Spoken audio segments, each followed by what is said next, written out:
Quiero invitarlos a abrir sus Biblias. Abramos en Efesios capítulo 4. Ya hemos hecho 2 veces, hemos estudiado del capítulo 4, hoy nos toca la tercera. Efesios capítulo 4. En esta ocasión vamos a ver los versículos del 7 al 10.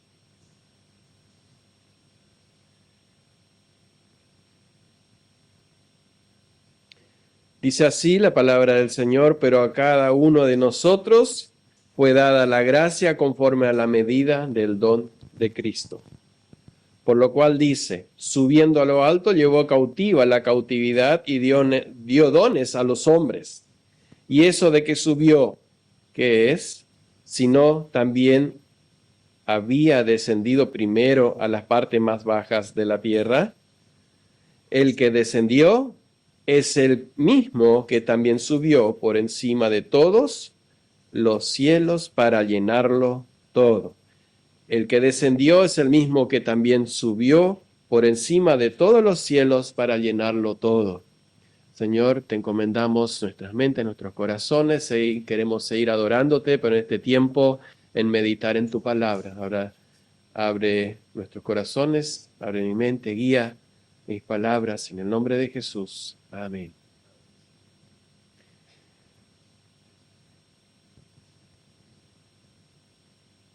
El primer tema que vimos, así va a ser un reconto, porque ya hace rato que nos seguimos con Efesios, es el carácter de un andar con dignidad. Vimos los versículos 1 al 3,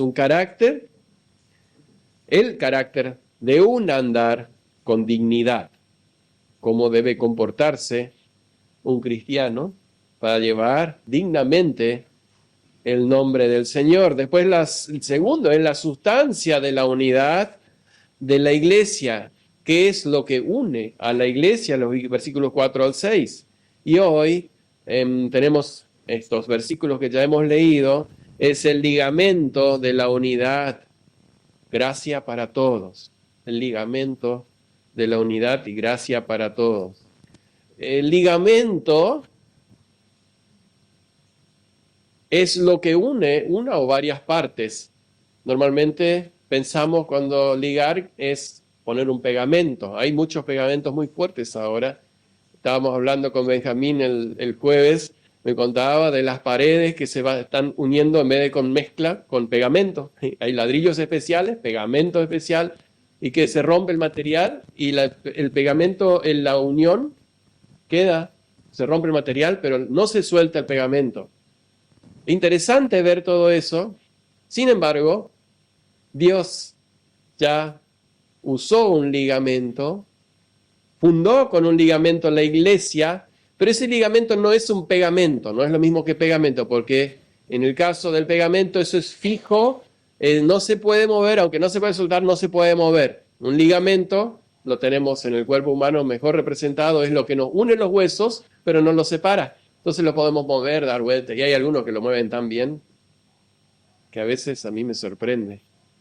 Pero precisamente a eso voy, está unido, pero tiene movimiento. Ese es el carácter del ligamento que Dios puso en la iglesia, que Pablo va a exponer en estos versículos, y que a veces nosotros, y más en estos 4 versículos, hay una disparidad de términos que cuestan, o que incluso hay muchas formas distintas interpretadas. Como no es muy claro en algunos aspectos, yo voy a dar siempre las opciones. No soy de dar opciones, pero en este caso quisiera, para que veamos que hay otras maneras de entender, o que otros hermanos también entienden distinto. No estamos hablando de herejías ni de cosas fuera de las doctrinas principales de la iglesia. Pero esa es la idea. Gracia para todos. Eso es lo que une a la iglesia. ¿Y cuál es esa gracia? Que no es la gracia común, porque es la gracia que une solo a los creyentes. Ya lo hemos dicho muchas veces, que no somos nosotros, la iglesia es un cuerpo especial, un cuerpo que no es como un club, no es Ninguna otra organización, aunque pueda parecer si haya copiado, la iglesia no es eso. La iglesia es un cuerpo vivo y que está unido por ligamentos, y esa gracia es la que nos une todo. ¿Cuál es esa gracia? En primer lugar, el versículo 7 nos habla de que es una gracia infinita. El versículo 7 decía, pero a cada uno de nosotros nos fue dada la gracia conforme a la medida del don de Cristo. ¿Y dónde está la palabra infinita? La medida del don de Cristo. Bueno, ya lo vamos a ver un poco más en profundidad. En la unión del versículo 7 con el 11 tenemos que tener en cuenta. Pablo va a hacer una aclaración, el 8, 9 y 10, pero en el 11 él va a retomar, que eso lo vamos a ver en la próxima, o lo va a ver Lucas, no es, o sea, no está separado el versículo 7 del 11. Esa gracia que es dada conforme a la medida de Cristo está desarrollada del 11, 12 en adelante, y lo que une la iglesia demuestra la importancia que la función de los dones da no a los portadores. Lo leemos el 11 para no... ya se leyó y Lucas lo leyó, pero lo leo otra vez. Y él mismo constituyó a unos apóstoles, otros profetas, a otros evangelistas, a otros pastores y maestros. No está refiriendo a personas, sino a la función de apóstoles, profetas, pastores y maestros. Entonces, eso es lo que une la iglesia, lo que Dios puso en la iglesia para unir, y es para la unidad y la edificación de la iglesia, porque así comenzó la iglesia, Dios lo quiso así, y así continúa la iglesia con esa gracia. En los versículos anteriores habíamos visto, como decía, hablaba de la unidad, un Señor, bueno, 4, 3, unidad del Espíritu, en el vínculo de la paz, un cuerpo, un espíritu. También fuiste llamado a una esperanza, un Señor en el 5, una fe, un bautismo, un Dios y Padre sobre todos. Todo uno, la unidad. Sin embargo, a cada uno de nosotros, de versículo 17, en el 7 dice, nos fue dado la gracia. ¿Cómo es? Uno, de para cada uno, que hizo pedacitos, los repartió. Esa es la gracia, esa es la infinita sabiduría y el poder de Dios de cómo crear un cuerpo que sea uno, pero esté en cada uno dada la gracia o encargada la gracia.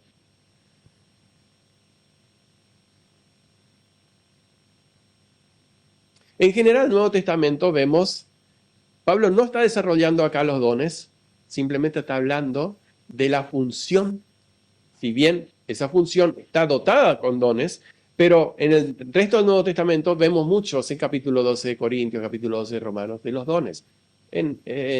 Pedro también lo habla, pero de los dones que a cada uno le es dado, esa función que cada uno tiene por el poder del Espíritu Santo que Dios nos dejó. Eso no es lo que trata específicamente en este tema. Pero lo que sí quiero tomar en cuenta, que es lo que ya lo dijo en el versículo 11, lo leímos en el versículo 11, que es cómo él resalta esa función. Y por ejemplo, en 1 Corintios 12:8 dice que Dios ha puesto primeramente a los apóstoles, para resaltar eso. Acá también menciona primero a los apóstoles. Sobre el fundamento de los apóstoles, lo vimos en Efesios 2:20, la iglesia o Dios creó, el cuerpo descansa sobre el fundamento de los apóstoles. Tal es así que en Apocalipsis, cuando Juan está viendo la nueva ciudad, sobre qué está puesta la ciudad. Tiene un fundamento y tiene 12 puertas. Es importante ver que Dios siempre tiene en cuenta y tiene su forma de obrar,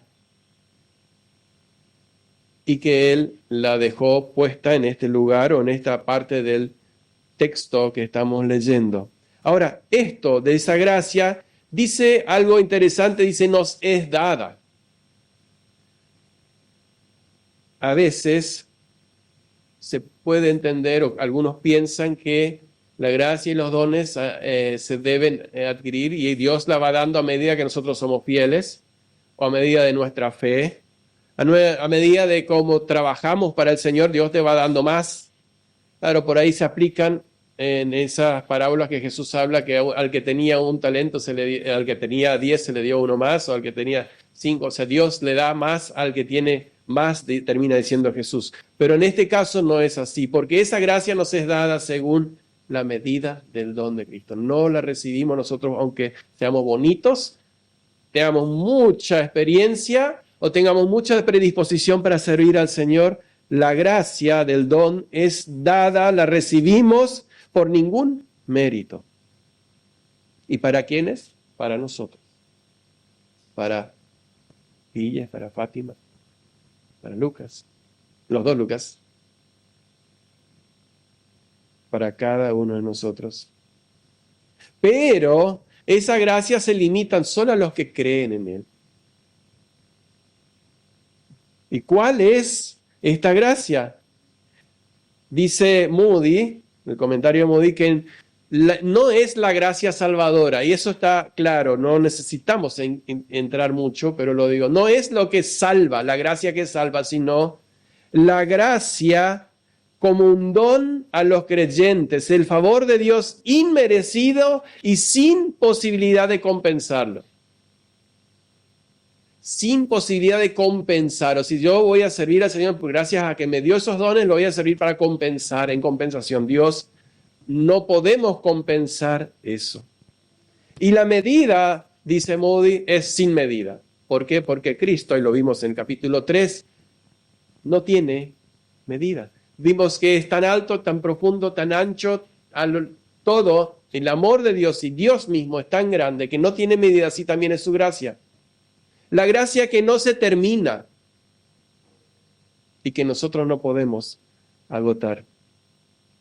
Esa gracia, entonces, para cada uno de nosotros fue dada la gracia conforme a la medida de don de Cristo. Y ahí Pablo en el versículo 8, ya en el segundo punto, dice, por lo cual, o sea, ahora sí, va a hacer una aclaración de todo esto, o va a dar en la profundidad la enseñanza, tan profundo que a veces puede llegar a varias interpretaciones. Por eso yo les dije que voy a tener por lo menos en 2 puntos a qué se refiere. Dice, primero, este versículo tiene 2 partes a analizar. Dice, cada uno de nosotros nos fue dada la gracia, está en el versículo 7, el 8.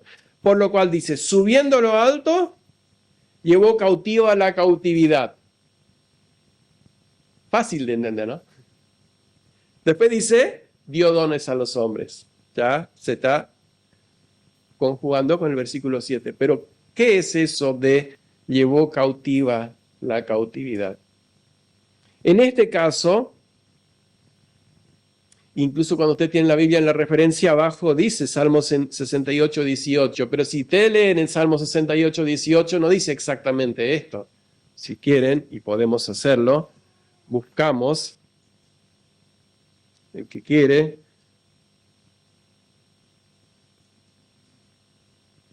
Subiste a lo alto, cautivaste la cautividad, hasta ahí todo bien, sí, un poco cambian las palabras, pero está todo bien. Pero dice, tomaste dones para los hombres.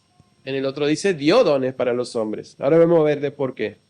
Y también para los rebeldes, dice, para que habite entre ellos Jehová Dios. Bueno, Pablo no se detiene ahí, no sigue para los rebeldes, sino que él mantiene esto. Dio dones, tomaste dones. Ya vamos a ver un poquito eso. Pablo cita el Salmo 68, que habla de la victoria, todo el Salmo 68 habla de la victoria de Dios para Israel.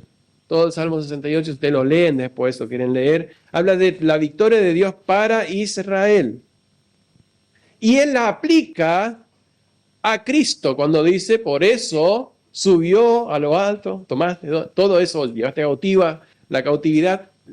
Todo el Salmo 68 lo toma para Cristo. En cambio, en el momento que se escribe el Salmo fue David que lo escribe. En algún momento él conmemora su ingreso triunfal, habiendo vencido a los enemigos, pero no él, sino por el poder de Dios. Siempre David da gloria a Dios y reconoce que es el poder de Dios. Por eso dice que es la victoria de Dios del Salmo 68. Pero ¿qué es la cautividad? ¿Qué es esa cautividad? Bueno, la cautividad es alguien que está cautivo, no está, ¿sí? Sí, esclavo o puede ser un rehén de un terrorista o un secuestrado, ¿sí? O pues está cautivo. ¿La cárcel? ¿No tiene libertades? Hay algo que quiere decir Pablo con esto. Y para eso, analizando y buscando, encontré dos posibilidades. Las dos son interesantes y las dos me gustan, pero no podemos quedarnos con las dos. Pero puede ser que Pablo se refiera a una y no se puede negar la otra. Las dos no son herejías, ojo, no estamos hablando acá posibilidades que estén fuera de lo que Dios podría estar enseñando. Lo primero, ¿qué es la cautividad? Y la primera es las almas de los salvados o de los salvos, de los santos, mejor dicho, del Antiguo Testamento, que fueron antes de la muerte de Jesús. Cuando Jesús habla de la parábola de Rico y Lázaro, dice que los dos fueron al Hades, solo que entre medio de ellos había una cima, o sea, un valle, una profundidad que no se podía pasar de un lado para el otro, pero los dos estaban ahí. El Hades, recuerden que es el lugar donde van los muertos, o donde en el lugar, según el Antiguo Testamento, por esa palabra es Hades, van los muertos. Los santos fueron ahí, estaban en el Hades. Y cuando Cristo muere, va al Hades, dicen, lleva después toda esa cautividad que tenía la muerte, había tenido el poder, porque el momento que Dios había dicho a Adán, si pecas, si vas a desobedecer, ¿qué te va a pasar? Morirás. ¿Y dónde vas a ir cuando morís? Al Hades. Y te quedarás ahí. Bueno, según esta interpretación es que el Hades, o sea, en el Hades estaban los santos y que cuando Cristo resucita, lleva consigo toda esa cautividad, se la lleva al cielo. Interesante, puede ser. No es algo que no podría haber sucedido. ¿Por qué le digo? Simplemente, acuérdense, cuando Cristo muere, ¿qué pasó en Jerusalén? Bueno, aparte de toda la revolución, dice que algunos santos salieron de los sepulcros y entraron en la ciudad. ¿Se acuerdan de ese texto? No lo anoté, pero ustedes se acuerdan de eso. Bueno, podría estar relacionado, no quiero hacer mucho énfasis, quedamos ahí tal vez esto es, aunque sea cierto que haya sucedido así, tal vez Pablo no se esté refiriendo a eso como cautividad. Entonces, ¿qué es la cautividad? Me gusta más esta segunda porque se aplica más a nosotros, a esta segunda posibilidad. ¿Cuál es la cautividad entonces en segundo término? La segunda posibilidad, los enemigos de Cristo, el diablo, la muerte y la maldición y el pecado, es esa cautividad que Dios o que Cristo vence. Bueno, hay textos que sí, ahora tengo marcado, es Colosenses 2:15, por ejemplo. Dice, y despojando a los principados y a los potestades, los exhibió públicamente, triunfando sobre ellos en la cruz. Eso es una realidad, es lo que enseña la Biblia. Como Pablo no puso entre paréntesis, vean, Colosenses 2:15, estaría bueno, ¿no?, que Pablo en algunos casos diga, pueden corroborar o esto está complementado en tal texto. Pero no, Dios lo quiso así. Aunque en este texto vimos que él está refiriéndose a un salmo. No lo dice tampoco. Solamente dice como se dice. 2 Corintios 15, 55 al 57. Creo que esto sea también un poco de rememorar esperanzas para nosotros. Realidades. 55 dice, ¿Dónde está, oh muerte, tu aguijón? ¿Dónde, oh sepulcro, tu victoria? Entre paréntesis, ¿no? Nos tenía cautivo la muerte, nos tenía cautiva, pero hay alguien que tomó esa cautividad, venció sobre eso y triunfó públicamente pisando. Dice, ya que el aguijón de la muerte es el pecado y el poder del pecado, la ley, más gracias sean dadas a Dios que nos da la victoria por medio de nuestro Señor Jesucristo. La victoria cautivó la cautividad. Él se lo tomó para él y él es dueño y pisó, ganó por sus méritos, con su entrega, su obediencia y su sufrimiento. Vamos a ver un poco más de eso después adelante. Llevó cautiva la cautividad. Una banda de cautivos sería una traducción literal. Y por ese lado me inclino un poco más de qué se refiere a eso, que Cristo llevó cautiva, así como el rey David entra a Jerusalén con cautivos que había tomado, que eran enemigos.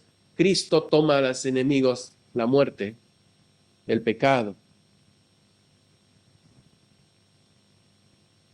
y son de él, los venció.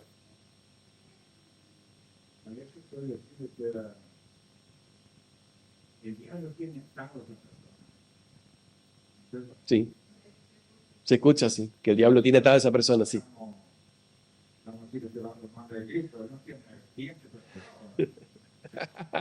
Cristo no tiene, el diablo tiene atado, pero Cristo no tiene secuestrado. Bueno, pero el diablo, sí, aunque ate, es siempre con el permiso de Dios.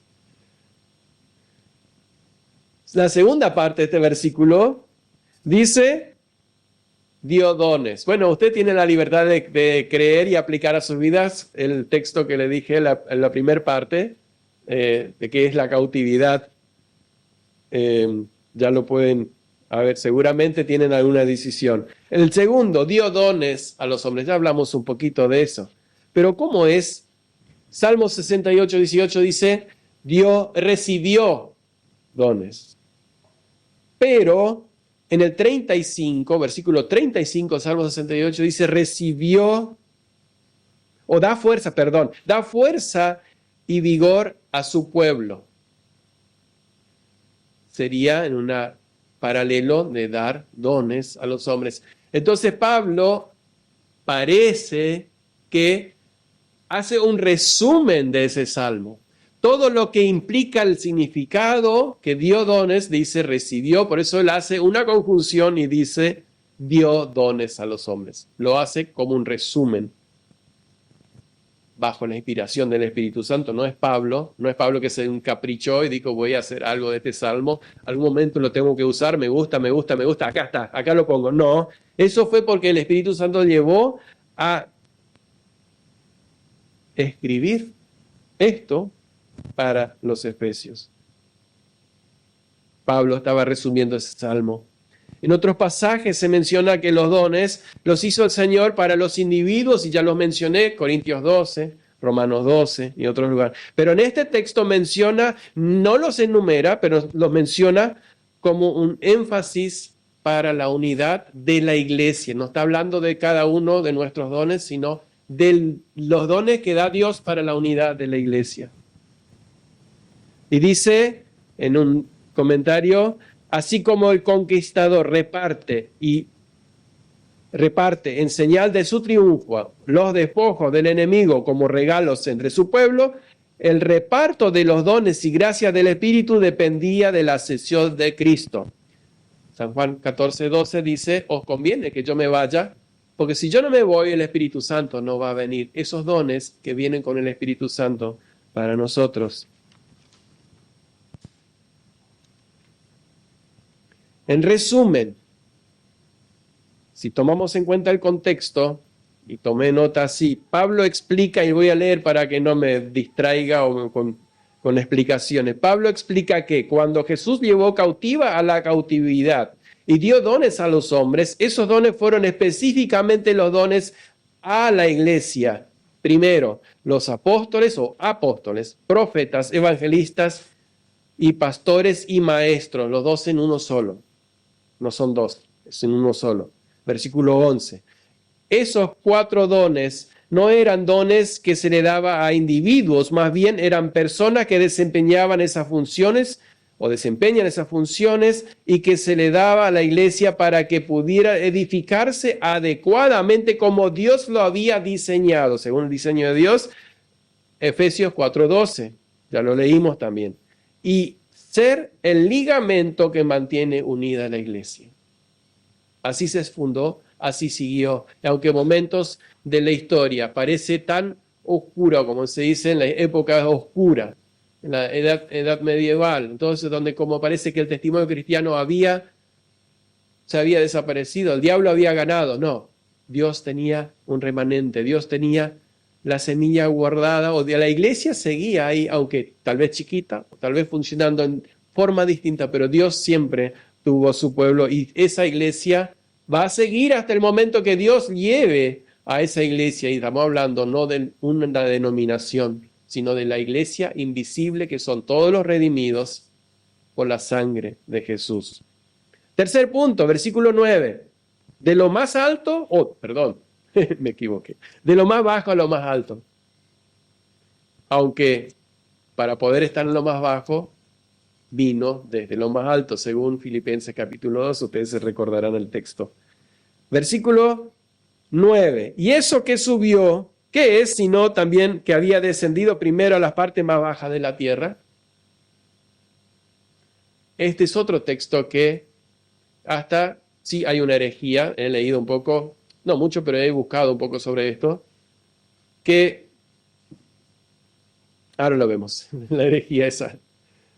Pero entonces, también hay 2 posibilidades de esto, de lo más alto o de lo más bajo a lo más alto. Lo primero es el descenso de Cristo a la tierra desde los cielos. Eso lo dice Moody está de acuerdo con esto. En San Juan 3:13, por ejemplo, Jesús mismo está hablando con ¿quién? ¿Se acuerdan con quién estaba hablando? ¿Con Pedro? Yo le estoy haciendo dudar. Nicodemo. Jesús está hablando con Nicodemo. Al menos mi Biblia dice Jesús y Nicodemo. No, también. No, en el mismo texto también está que Jesús está hablando porque era un maestro y va a Jesús de noche. 3:13 dice, nadie subió al cielo. No hace falta que Jesús lo diga, pero Jesús lo tenía que recalcar. Nadie subió al cielo, sino el que descendió del cielo, el Hijo de Dios, que está en el cielo. Entonces, una posibilidad de este versículo 9 es eso que subió, que es lo que primero no había descendido a la parte más baja de la tierra, es que Jesús, estando en gloria, como dice Filipenses, se despojó a sí mismo, haciéndose siervo hasta la muerte y muerte de cruz. Todo eso es bajar a lo más bajo de la tierra, por eso dice, creen o explican los que entienden esto de esta manera, que es hasta lo más bajo de la tierra, es ese sufrimiento de la cruz, hasta ahí, lo más bajo de la tierra. Descendió antes de ascender. Cristo bajó primero a la tierra para ser un hombre y salvar a los pecadores. Todo esto Jesús lo explicó a Nicodemo. De ahí en adelante, el 13 hasta el 16, termina el 16 diciendo, de tal manera amó Dios al mundo, que ha dado a su Hijo unigénito, para que todo en él cree no se pierda, más tenga vida eterna. Pero después de esto, de terminar su labor, dice la Biblia, que Él subió al cielo. El mismo Efesios 1:20, lo habíamos visto, lo leo.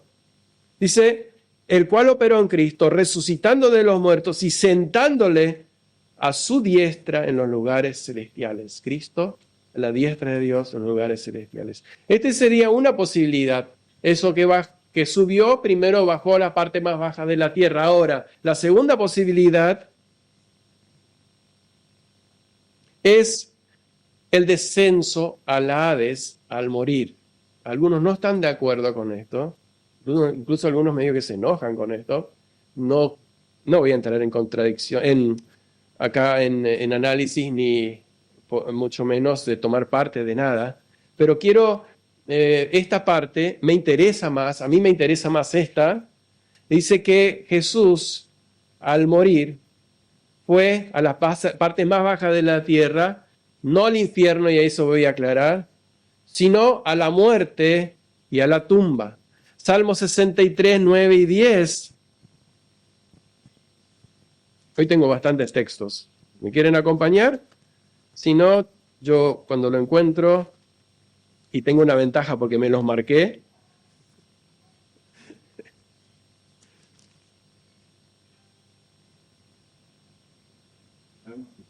63, 9 y 10. Pero los que para destrucción buscaron mi alma caerán en sitios más bajos de la tierra y los destruirán a filo de espada, serán porción de los chacales. Cuando se refiere a la muerte, es los sitios más bajos de la tierra. Eso quería retomar de este salmo. Los sitios más bajos de la tierra se refiere a la muerte. Debemos entender que la Biblia enseña que Jesús fue al Hades, según lo que entendemos o entienden. No sé si la mayoría, no importa cuántos, pero hay muchos que entendemos de eso. ¿Por qué?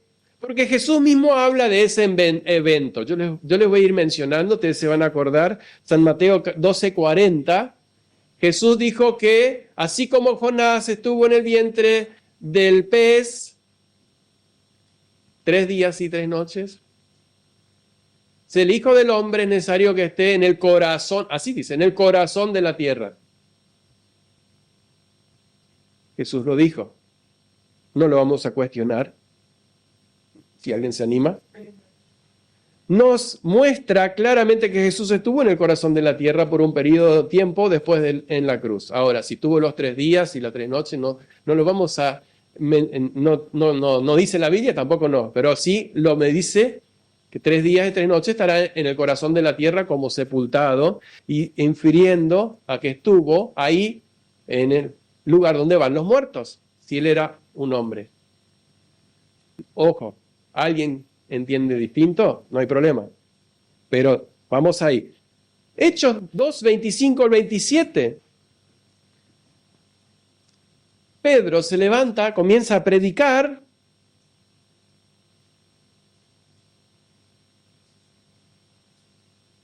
El 24 dice, el cual Dios levantó, suelto los dolores de la muerte, por cuanto era imposible que fuese retenido por ella. O sea, hay que dividir mucho para no entender qué significa que Jesús estuvo en el lugar donde van los muertos. Entonces dice, porque David dice de él, veía al Señor siempre delante de mí, porque está a mi diestra, no seré conmovido. Por lo cual mi corazón se alegró y se gozó mi lengua, y aún mi carne descansará en esperanza, porque no dejarás mi alma en el Hades, ni permitirás que tu santo vea corrupción. Después Pedro aclara, dice, David vio corrupción. David fue y quedó en el Hades, pero el Señor no. ¿Me siguen? ¿Estamos? ¿Se entiende entonces que parece más que se refiere a esto? Pero quiero aclarar, antes de decir que cuando habla del Hades, no es el infierno. El Hades es el lugar donde van los muertos, buenos y malos, los salvos y no salvos, van ahí, lo que creemos que Jesús llevó la cautividad, se lo llevó al cielo, los que estaban antes de su muerte, iban, y ahora no hay nadie ahí, está vacío, pero hay un lugar que sí siguen los muertos, y van los muertos de ahora, que es la parte del Hades que se llama infierno. Pero Jesús no fue ahí. Hay algunos que quieren enseñar que Jesús fue al infierno, entró al infierno, sufriendo por nuestros pecados, para poder pagar nuestros pecados. Eso es lo que dicen, lo que dicen es que para poder pagar nuestros pecados tuvo que sufrir el infierno. Ahora lo vamos a ver por qué algunos intentan tomar del credo esto, que no es así. Sí, no, pero el credo, ahora vamos a analizar también el credo un poquito. Yo no soy un experto, pero quiero más o menos tratar de dilucidar, como decía un amigo. Perdón, te corté. Ahí vamos a ver por qué en el credo dice descendió a los infiernos. En Pedro dice que él predicó a los espíritus encarcelados, pero no fue, o sea, si fue al infierno fue para predicar o para, igual no le escucharon porque nadie salió de ahí, pero el hecho de que no fue al infierno para sufrir por nuestros pecados, eso hay que aclarar bien. Si entró o no entró o lo predicó a los espíritus encarcelados. Y bueno, ese texto no es muy claro tampoco como Pablo acá. Son textos medio grises y que cuesta interpretar o darle una aplicación. Y si es medio gris, no vamos a entrar. Ahora, que Jesús haya entrado al infierno para pagar nuestros pecados, eso no, imposible, eso ya no. Ahora, solo en la cruz, sí. Bueno, ahora vemos después, no nos apuremos. Tampoco me quiero extender mucho, porque si no paramos y seguimos la próxima. Dice, bueno, recién leímos de que Jesús sí fue al Hades, porque Pedro lo dice en su primer sermón.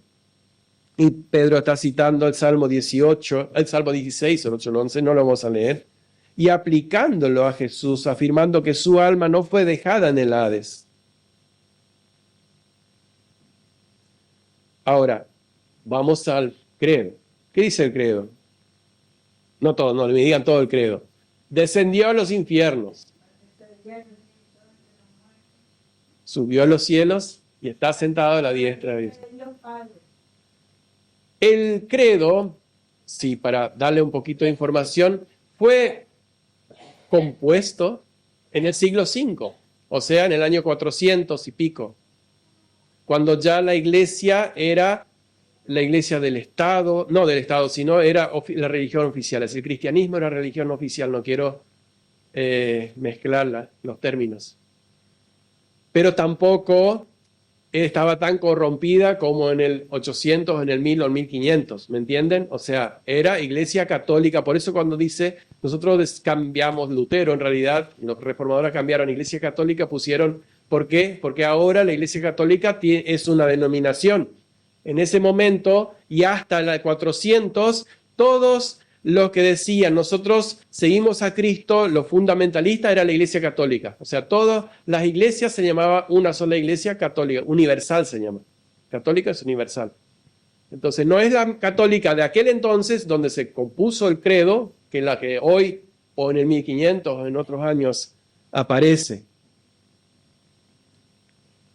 Entonces, pero dice el credo de los apóstoles. Los apóstoles no escribieron el credo para que, yo también creía eso, para que alguno todavía está creyendo eso, no. Los apóstoles no se pusieron los 11, 12 juntos, se juntaron con Pablo y dice, vamos a sentarnos, vamos a escribir un credo. No, en el 400 dice que de las enseñanzas que dejaron los apóstoles, compusieron así el credo. ¿Para qué? Para ir contra las herejías que estaban floreciendo como hongos por todos lados. Entonces había que escribir algo, dice, yo creo en esto. Algunos dicen, no, Jesús no fue hombre.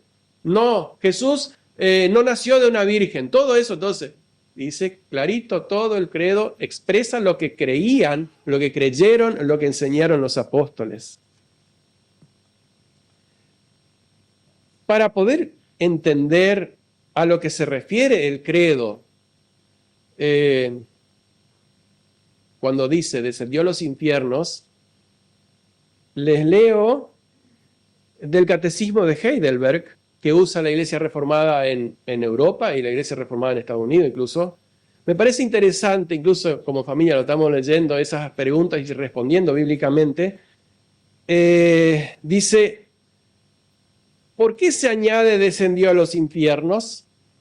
Y fíjense, 1536 al 1570 más o menos es donde un elector, no me acuerdo bien qué función cumplían eso, le pide a los teólogos en ese momento, le dicen, háganme un compendio de las enseñanzas de la Biblia que durante el año, todos los domingos, se pueda enseñar en las casas y podamos entender qué es lo más básico que necesita un creyente conocer. Entonces todos los años leían todos los domingos esas preguntas y contestaban. Entonces dice, esa pregunta donde llega dice, ¿por qué se añade descendió a los infiernos? Dice así, para que en mis extremados dolores y grandísimas tentaciones me asegure y me sostenga con este consuelo, que mi Señor Jesucristo, por medio de las inexplicables angustias, tormentos, espantos y turbaciones infernales de su alma, no está hablando dentro del infierno, sino que lo que Jesús sufrió, a eso se refiere, ¿sí? De su alma, en las cuales fue sumido en toda su pasión, pero especialmente clavado en la cruz, me ha librado de las ansias y tormentos del infierno.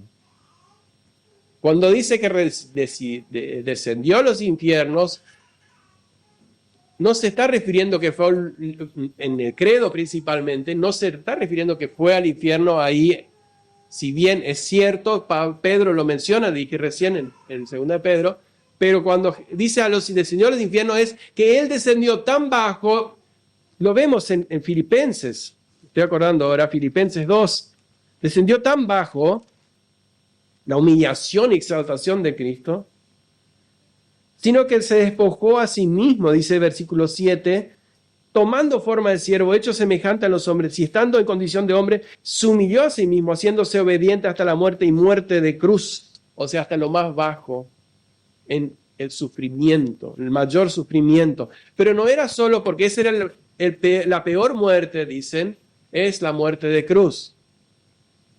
La agonía en la muerte crucial.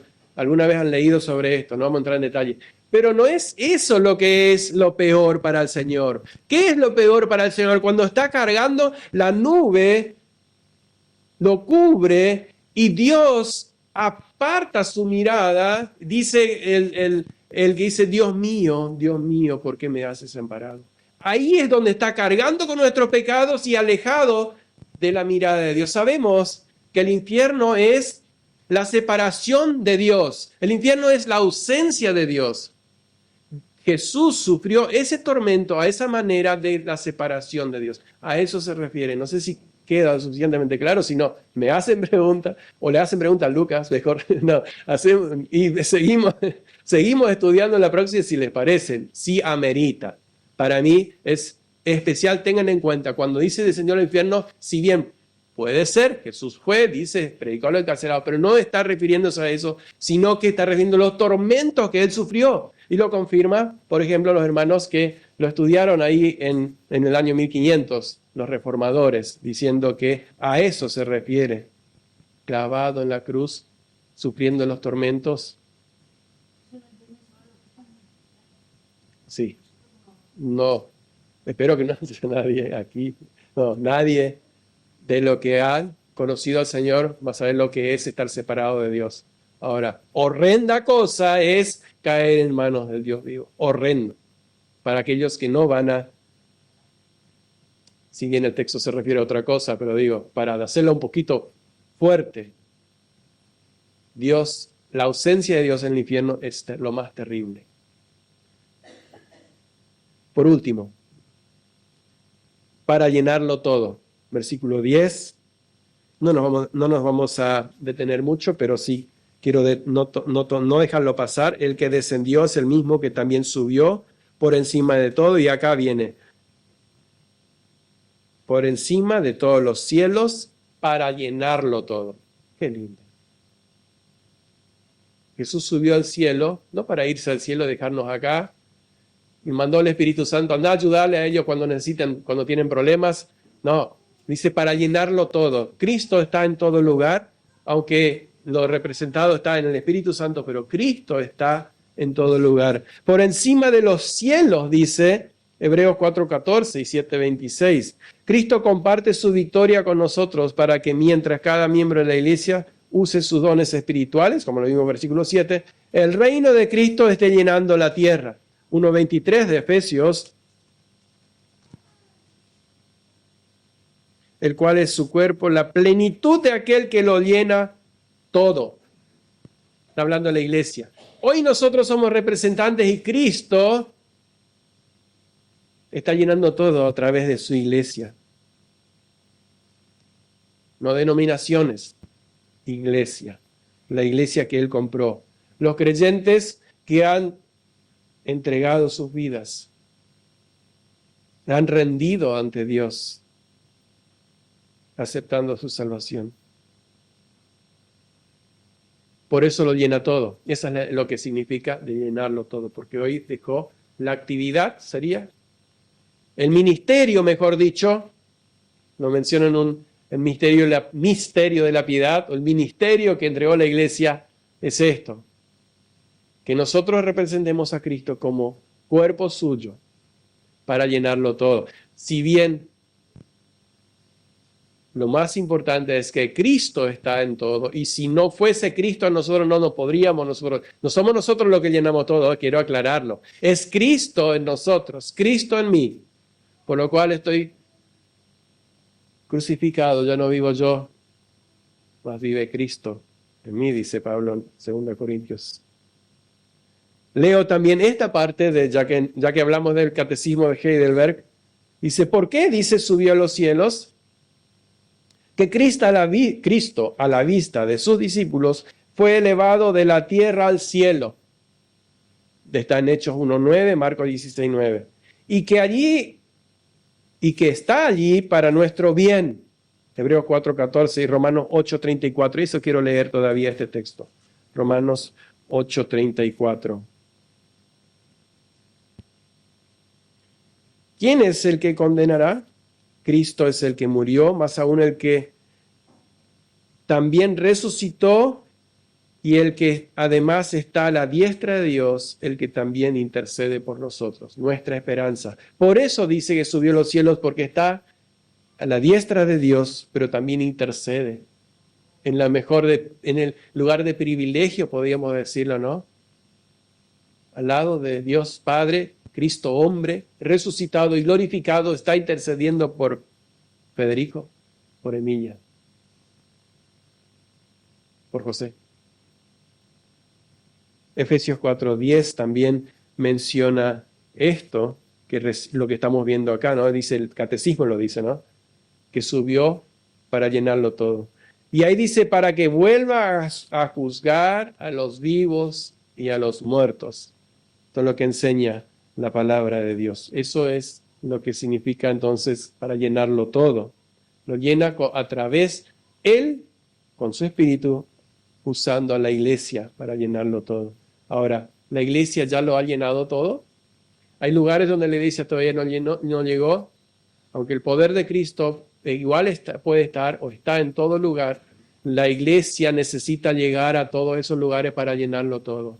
Por eso los misioneros, yo a veces pensaba cómo con Lucas compartía, hago un paréntesis, compartía esta semana bastante y me alegro y agradezco que lo esté haciendo, como otros lugares están siendo de sufrimiento. En un momento decía de que en China están diciendo que canten lo que antes era al emperador, decir que se tenían que arrodillar. Hoy los chinos, las iglesias de China tienen que cantarle al presidente, o al partido. Fíjense, ¿quién quiere ir allá? Levanten la mano. La iglesia tiene que estar en esos lugares. O donde llevaron a un lugar y empezaron, ese creo que leímos en otro devocional, o era también, Lucas lo compartió, que empezaron a preguntar, no, Lucas lo había compartido, ¿no? Empezaron a matar a los hijos. ¿Vas a renunciar? ¿Vas a dejar de predicar a Cristo? No. Y el papá decía, sigan confiando en Cristo, no nieguen a Cristo. Y empezaron a matar a toda la familia, a los hijos, a la esposa y después por último al misionero. ¿Alguien quiere ir? La iglesia está para llenarlo todo, pero a veces estamos muy cómodos. Como dice Federico, un poco de frío y ya nos achicamos, nos achumajamos, llueve un poco y está más lindo. Ay, ay, ay, Señor, ten misericordia. Nuestras almas. Conclusión, Cristo venció la muerte. Amén. Amén. Subió a los cielos para reinar. Amén. Es el Rey de Reyes, Señor de Señores. Al mismo tiempo que entregó dones para la iglesia y nos dio a cada uno de nosotros. La cuestión para meditar esta mañana son 3 preguntas que quiero dejar. La cautividad liberada por Cristo te hizo libre del pecado y de la muerte. Esto es para los que estamos aquí. ¿Hay alguien que todavía no ha sido liberado del pecado y de la muerte? La victoria, segunda, la victoria de Cristo es para ti una seguridad de vida eterna. Amén. Eso es lo que debe ser una seguridad. No debemos estar dudando, a ver, cuando me muera hoy, que Dios decida dónde voy. Y tercero, ¿estoy usando los dones que Cristo repartió? Los estoy usando al máximo. Todo lo que Dios te dio, ¿los estás aprovechando? ¿Estás aprovechando el tiempo? ¿Estoy aprovechando yo el tiempo que el Señor me da, me regala? Porque si yo bien podría llevarme hoy, llevar a cada uno o cualquiera de nosotros hoy, pero el tiempo que nos está dejando, ¿lo estamos aprovechando? La iglesia debe llenarlo todo. Que el Señor bendiga su palabra, añada su bendición a ella y podamos seguir meditando en ella. Amén. Señor nuestro Dios, gracias por tu palabra y gracias porque podemos también tener este tiempo de meditar sobre nuestra condición, nuestra forma de llevar tu nombre. ¿Cómo estamos nosotros llevando? ¿Cómo estamos llenando nosotros todo? Si bien todo el universo solamente tú lo puedes llenar, pero donde yo estoy llenando mi vida primero y después lo que me rodean con Cristo.